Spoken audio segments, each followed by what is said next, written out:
Yeah, I thought I had a bottle of yikes.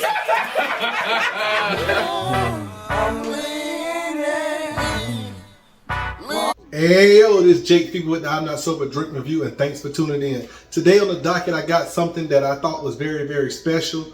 It's the BELLE MEADE XO Bourbon. Now this is finished in cognac cask. So after it's put in the bourbon barrels, it's put in the cognac barrels, and I love these type of things. I love the cognac going into like the bourbon barrels after, aka something similar to like the cognac cask Cavassier or the Blue Swift from the Martell. Love those two drinks. So this is like the opposite of that. This is the bourbon put into the cognac cask after. Now BELLE MEADE, this right here has been discontinued, and I've been holding on this for quite some time. I brought this for about 38 bucks, and this is 375 mLs. Now I've seen the 750 go for like $700 online, maybe like $500 for the half a pint, which is this one here. And I said I'm gonna go ahead and open this up. We're gonna have a tasting of this, because just because it's discontinued and it's hard to get doesn't mean it's great. And I sometimes grab some bottles and I hold on to them, aka the Crown Royal Maple. Like, I just hold on to them because they are discontinued and they're never coming back. So I get kind of attached to those type of bottles, and I don't like to open them. So that's why my collection is so huge and grown up, you know, like, and Hennessy comes out with things all kinds of crazy like that. But even though I might make a mistake by popping this bottle open because it's rare and I can get something at auction later, I'm gonna pop it open because I want to know how it tastes. I enjoy all the cognacs into bourbon barrels. I want to know, do I enjoy a bourbon into the cognac cask? So I know I enjoy like a scotch. I think I had the Glenlivet 15-year scotch. I did like that a lot.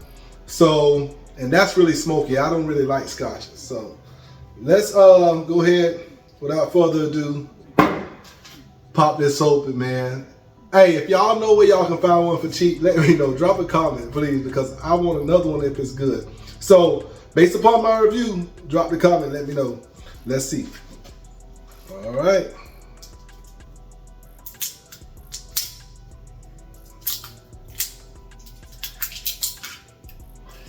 All right, we got it popped open. And as I do, all my bourbons and all my cognacs, we pour it over ice and we have a neat pour. But that thing smells fantastic. I'm gonna have to do it heavy right there. And a little bit over ice. Now, bottle, you know, I give the bottle design, it's all right. It looks like a beer bottle to me, just chugging.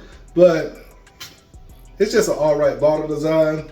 All BELLE MEADE looks similar to this right here.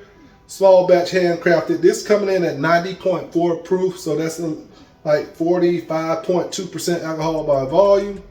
And you know, I just gave you a brief history of it. Old BELLE MEADE bourbon finish in XO cognac cask as a result of painstaking attention to the details.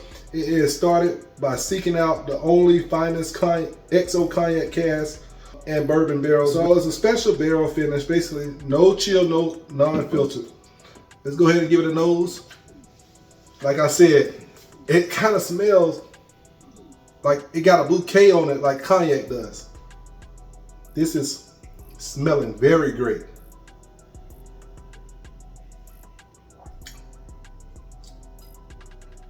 Spiciness, got a spicier tone of bourbon, but it hits like a bouquet, like the flavor. It's like tasting a fruity vibe of cognac with spice. It tastes, okay, what I'm tasting is like more of like a cognac that's targeted towards the Asian market.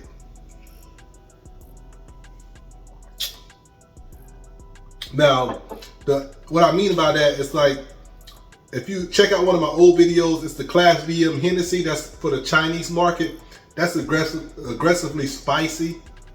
I'm not really a big fan of that, but this is giving me on the Japanese side, the fine champagne type of taste of the Hennessy fine champagne VSOP from Japan.